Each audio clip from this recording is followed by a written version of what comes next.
اوس نوبت رسیږي د هېواد وتلي او وطن پرست وطن دوست شاعر چې تاسې ټول د نوم سره اشنا وئ د ملي تحریک غړی دی زموږ د سیاسي څانګې مسؤل دی عمر بورا زماني خپله وینا به عمر بورا زماني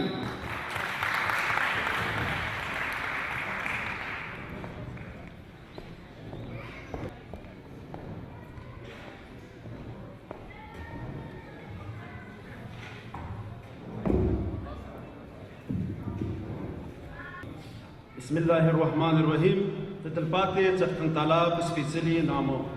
ټولو مېلمنو ته چې د ډنمارک او د ګاونډي هېوادونو څخه راغلي یاست ښه راغلاست وایم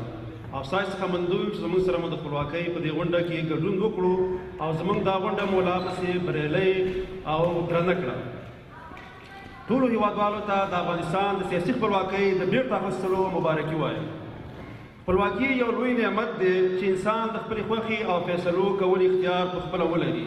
د خپلواکۍ برعکس غلامي یا بلواکي ده چې د کار او فیصلو کول اختیار د بل په لاس کې وي همداسې یو هېواد هغه وخت خپلواک هېواد ویلی شو چې د کار او فیصلو او د ارادې برخلیک د هغه ولس په اختیار کې وي او دا اختیار هغه وخت یو ولس ترلاسه کولی شي چې د علم او پوهې کچې لوړې وي او پیاوړی اقتصاد ولري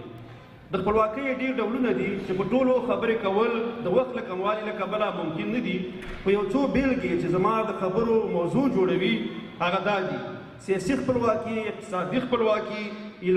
علمي خپلواکي د بیان خپلواکي د رسنو او مطبوعاتو خپلواکي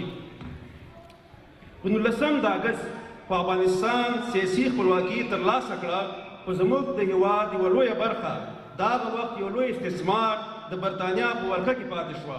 او د انګریز د تلو وروسته د برطانیې غلام پنجاب په خپله وراثت کې شامله کړه کله چې انګریزانو فیصله وکړه چې د هند څخه ووځي او دا هېواد به په 2 برخو وویشي نو هغه سیمې چې نیمه خپلواکي لري او د پولیټیکل ایجنټانو لخوا اداره کیږي د راجاګانو او نوابانو څخه به پوښتل کیږي چې د کوم هېواد سره یو ځای کېدل غواړي او خپلواک پاتې کېدل غواړي نو د قلات د خان د سوات د والي د دیر د خان او د چترال د مهتر سره مذاکرو کې دوی ته د فیصلو کول اختیار ورکړل شو چې د هند پاکستان یا افغانستان سره یو ځای کېږئ او یا خپلواکي غواړئ په دې ډله کې د قلات خان په دې عقیده و چې باید د افغانستان سره یو ځای شي د قبایلو سره هم جرګې وشوې او د هغو ته د هند پاکستان یا افغانستان سره د یو ځای کېدو د انتخاب حق ورکړل شو په افغانستان حکومت چوپ پاتې شو او له دې موقع څخه یې ګټه پورته نه کړه کله یو اړخه د پاکستان حکومت دومره قوي نه و لکه دا اوس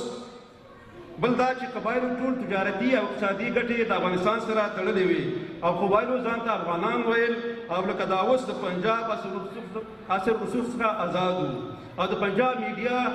او د پنجاب نصاب په دوی په ذهنونو کې د غلامۍ ځالې نه وې جوړې کړې او لا پاکستانیان او پټانان شوي نه وو افغان پښتون ورته یو خو د پښتونخوا په ځینې سیمو کې چې پښتنو په اردو او انګلیسي ژبو کې تعلیم کوو د خپلو شخصي منافعو له کبله د پنجاب د غلامۍ زنځیرونه په غاړه کړي او ورته وفادار وو که د افغانستان حکومت په هغه وخت کې د جرأت څخه کار اخیستلی وې او خپله خاوره یې بېرته ترلاسه کړې وې نو اوس به افغانستان سمندر ته هم لاره درلودلې او اوس چې دا کوم سړک د چین څخه ګوادر ته ځي دا به هم د افغانستان د لارې و او زموږ اقتصاد به پیاوړی کېدو او د پښتونخوا ژبه به پښتو وي او زموږ ژبه به هم لکه د نورو هېوادونو په خپله سیمه کې خپلواکي درلودلې د یوې ژبې سره هم تعصب نه لرم خو د پښتو ژبې ته د پښتنو په سیمه خپلواکي غواړم کله چې د پښتو ژبې د محکومیت څخه د خلاصون یا د پرمختګ د لارو چارو او د خپلواکۍ خبرې کېږي نو پښتونخوا کې به ګلخانان او افغانستان کې به هغه پښتانه چې ځانونه نور قومونو ته ملي وښایي په مخالفت کې ودرېږي ګلخان وایي چې د پښتو ژبې څه حیثیت دی زما قومي ژبه د اردو ده چې ترې وپوښتې ستا قوم څه دی بیا غلی شي او وایي چې اردو اسلامي ژبه ده ولې پښتانه مسلمانان نه دي او پښتو ژبه ولې کفار وایي بیا خو پکار دا وه چې اردو انګلیسي او فارسي ژبو پر ځای عربي قومي او رسمي ژبه وي ګلخان بیا وایي تفریقي ښه څیز نه دی ولې په خپله ژبه خبرې کول تفریقه ده ګلخانه تفریقه خو په اسلام سپېڅلي دین کې مذهبونه او مسلکونه جوړول دي او بیا د همدې مسلکونو له اختلاف له کبله خپل منځي جګړې کېږي چې الله تعالی ترې موږ منع کړي یو خپلې ژبې ته خدمت او په خپله ژبه لیک زده کړه دا تفرقه نه ده. ها د نورو ژبو سپکاوی کول یا د منځه وړلو کوښښ کول یو غیر انساني عمل دی چې دا کار ځینې پښتنو د خپلې ژبې پښتو د پرېښودو او بلې ژبې ته د اورېدو په صورت کې کړی دی او پردۍ ژبې شوي. دا هغه ډله پښتانه دي چې نه پښتو پالي، نه وایي او نه لیکي، هر وخت د پښتو ژبې په مخالفت کې ودرېږي او څوک چې د پښتو ژبې خبرې کوي د تعصب او قوم پرستۍ ټاپې پرې لګوي. خو په اصل کې همدوی متعصب او وخت پرست دي، ځکه چې خپلې شخصي، اقتصادي او نورې ګټې د پردیو په ژبه کې لټوي. د خپله حقه خو نه تېرېږي، د وړوکې ټوټې ځمکې په سر خو به مرګ کوي، خپل ورور به پرې وژني، خو د پښتون د قام د بقا، د ژوندي پاتې کېدو او د پېژنګلو پښتو ژبې حق او حقوقو سره به د خپلو منافعو لپاره تېر وي. ګل خان وایي چې په اسلام کې ټول ملت مسلمه یو دم دی او اردو د رابطې ژبه ده او ټولو قومونو منلې ده. ګل خانه د ملت مسلمه ژبه خو په کار وه چې عربي وي، د رابطې ژبه وي، خو اردو یې د ظلم او جبر په زور د رابطې ژبه کړه چې ټولو قومونو نه وه منلې.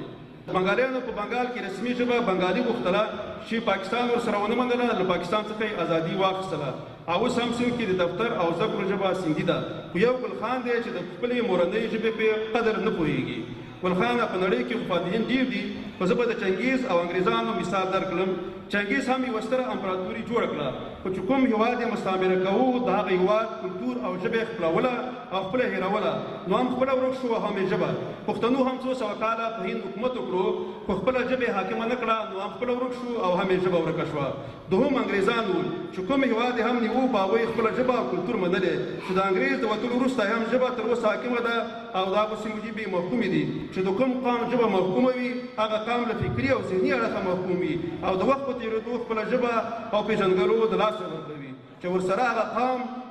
ورک شي. یو قام محکوم وي خو چې ژبې حاکمه وي هغه قام بیا په اسانۍ سره خپله خپلواکي ترلاسه کولی شي. موږ فارسي ژبو او اردو ژبو ته نه وایو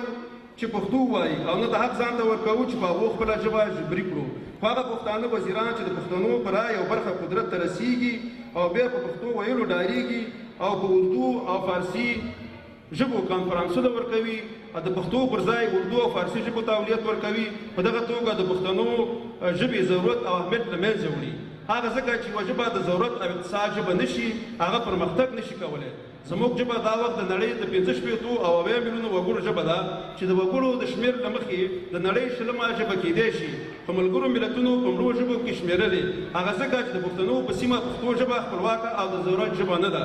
پښتونخوا کې د دفتر او کار ژبه اردو او انګلیسي ده او که افغانستان کې د تنها فارسي زده وي هر مقام او چوکۍ ترلاسه کولی شي که پښتو دې زده وي او که نه. برعکس که فارسي دې زده نه وي نو بیا د پرمختګ لارو کې خنډونه شته. نو هغه ژبه چې د روزګار ژبه نه وي بیا هغه ژبه کې د هغې ژبې وګړي زده کړې هم نه کوي او د علم او کلتور څخه لرې پاتې کېږي.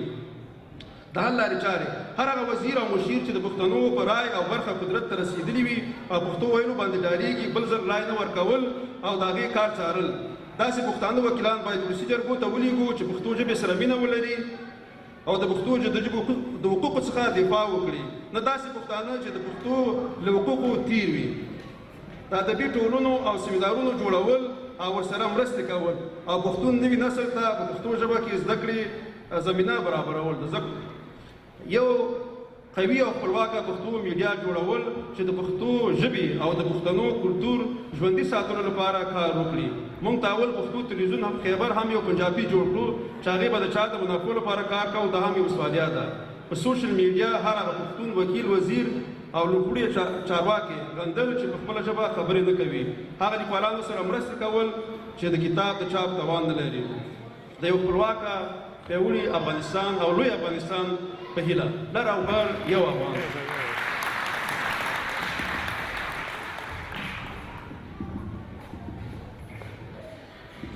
د بورا زماني نه نړۍ مننه کوم دا چې بورا زماني صاحب یو خپله پوه شخصیت